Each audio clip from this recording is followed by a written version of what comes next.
My name is Nicholas Powell, and my thesis presentation today is about the Agricultural Adjustment Act of 1933 and how it was a failure in regards to the first New Deal. First off, we will be jumping into just a brief historiography of the event, and then we will go into a brief historical background before getting into my narrative and viewpoint of the event. FDR would take office in 1933. He would address the public on March 12, 1933, where he would say, "After all, there is an element in the readjustment of our financial system more important than currency, more important than gold, and that is the confidence of the people. Confidence and courage are the essential of success and carry out our plan. You people must have faith. You must not be stampeded by rumors or guesses. Let us unite in banishing fear. We have provided the machinery to restore our financial system. It is up to you to support and to make it work. It is your problem no less than it is mine. Together, we cannot fail." This showed the struggling economy that the new president and new administration was there to help. There are two main schools of thought when talking about the Agricultural Adjustment Act and FDR's efforts to help. The first being the Revisionist School. There are two main authors in this school, Jim Powell and Amity Shales. Both agree on their viewpoints that the act harmed the farming community more than helping. First off, they both agree that the act only helps large commercial farmers. The taxes levied by the administration only provided enough support for the farmers that had large number of farms and could support themselves with the tax. Next, both agree that the administration destroying farmland in efforts to lower the surplus was harmful to the community. This created bare fields that eventually led to the Dust Bowl in the droughts in year to come. And lastly, both agree that it harmed the lower class farmers such as sharecroppers and tenant farmers. These people were put out of work because these big farmers couldn't afford to pay them anymore. The second main school of thought is the Modest Success School. These two authors in the school are David Kennedy and Anthony Badger. Both authors agree that the act boosted net farm income within the farming community. The act was able to use taxes and diminishing the surplus of crops to boost the income across the country. Secondly, they were able to reestablish the purchasing power of pre-World War II numbers. The farming community before and during World War II was thriving because of the need for crops overseas. And these two authors believe that the act was able to reestablish that power. Lastly, they both believe that the act provided relief to many farm mortgage loans. During the time of the booming agricultural community, many farmers bought farmlands off credit from banks, and when the banks collapsed in the 1930s, they were unable to pay back their loans, causing the economy to crash harder. To better understand my argument of the act, we must first look at the historical background of the events leading up to the Agricultural Adjustment Act of 1933. With the start of World War I, the European farm economy was struggling. Many farmers left their farms to fight in the war. Wilson saw this as an opportunity. He pledged to help the struggling economy in Europe. He used slogans such as "Save the wheat, help the fleet, eat less bread." This caused many U.S. farmers to produce as much as possible. The European countries needed this food at the time, and it caused a boom in the U.S. farm economy. This caused many U.S. farmers to buy on credit. They would buy more farmland to keep up with the need of food. This led to a foundation built on sand and would lead to negative effects down the road.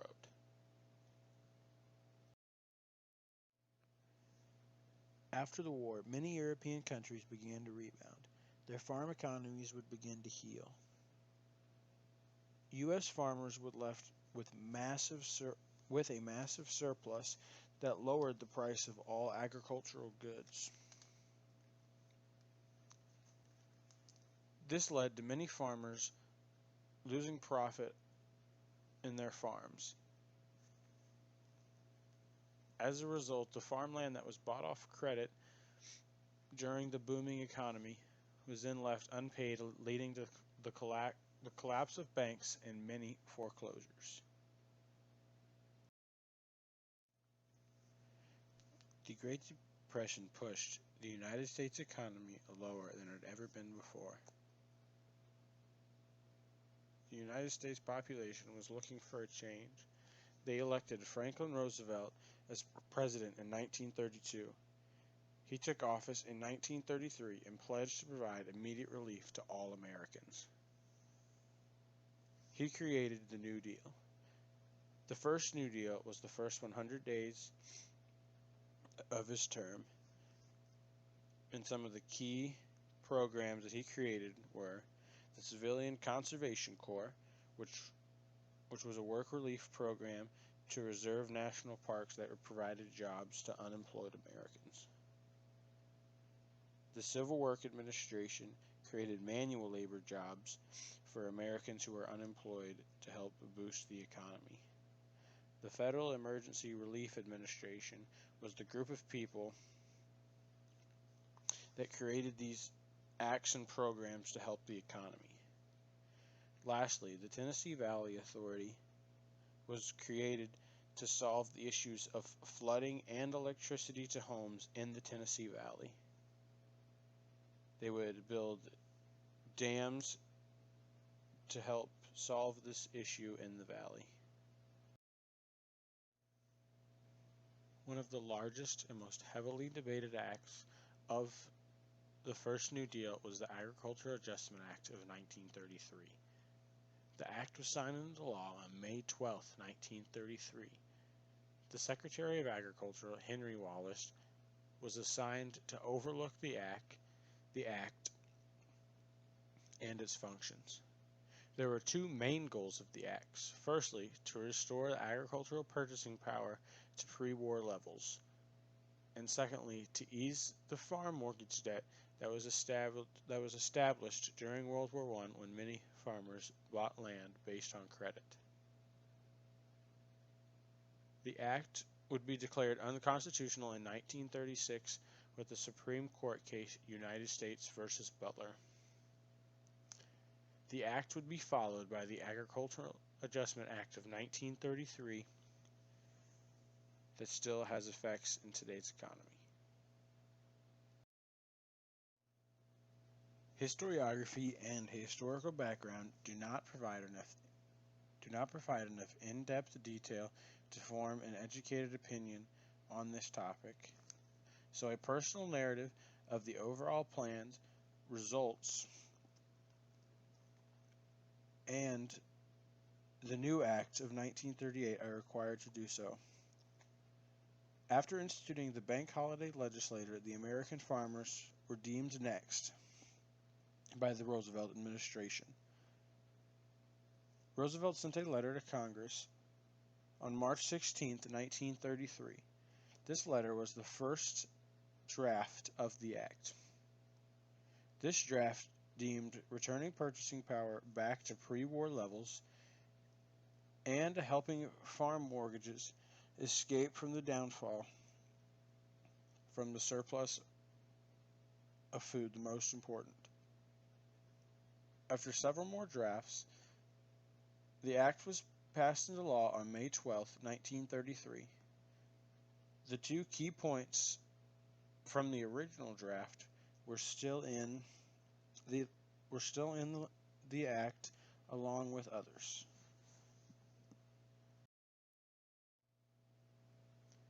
The results that would follow the setup of the Agricultural Adjustment Act of 1933 would only harm the American agricultural economy.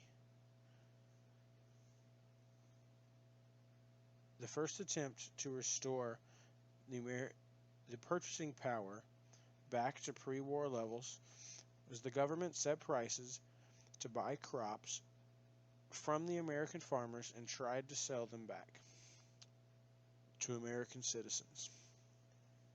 The American citizens were too poor to buy back these crops, leading to the surplus remaining still. Next, the American farmers were told to either plow under their cotton crop, either not plant fields at all. This left many fields bare for a harsh drought that would strike the Midwest, causing the Dust Bowl that would reoccur throughout the 1930s. This caused more decline for the farm industry throughout the decade. Lastly, to help the livestock industry, 6 million pigs were slaughtered and turned into fertilizer. These pigs, after slaughtered, could have been used to feed the needy, but weren't by the American public. The last part, to help the farm foreclosure, the federal government levied taxes from the American people. Many people began to question the source of power and thought that the tax wasn't constitutional. One person to gain traction against the act was William Butler from the Hoosac Mills Corporation. They sued the federal government in 1936, stating that Sections 8 and 9 of the Agricultural Adjustment Act violated the 10th Amendment of the Constitution. The articles of the Act gave the federal government the power to levy taxes over the state government, but the 10th Amendment says that states' governments hold that power over federal government. The Supreme Court ruled in a 6-3 decision that the Agricultural Adjustment Act of 1933 was unconstitutional.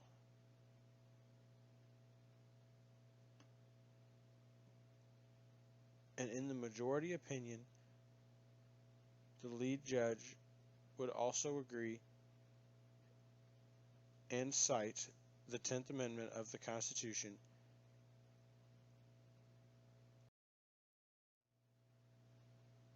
2 years after the Agricultural Adjustment Act of 1933 was deemed unconstitutional, Congress and the Roosevelt administration passed the Agricultural Adjustment Act of 1938. The Act of 1938 got rid of the tax posed by the federal government that was deemed unconstitutional by the Agricultural Adjustment Act of 1933. The new act also added crop insurance to the bill to help farmers against natural disasters such as the Dust Bowl from the Act of 1933.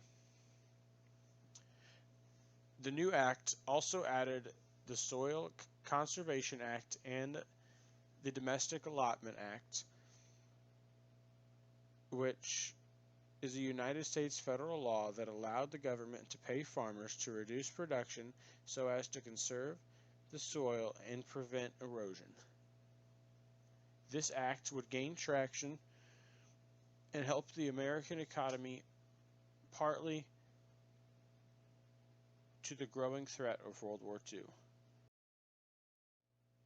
In contrast to the Agricultural Adjustment Act of 1938, the Agricultural Adjustment Act of 1933 only harmed the American farmers.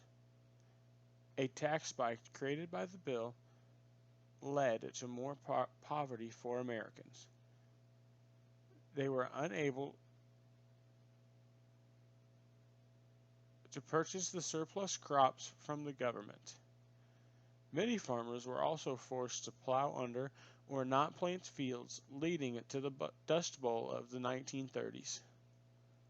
Lastly, to regain the purchasing power, FDR ordered the slaughter of 6 million pigs. The harm this act caused was fixed by the Agricultural Adjustment Act of 1938.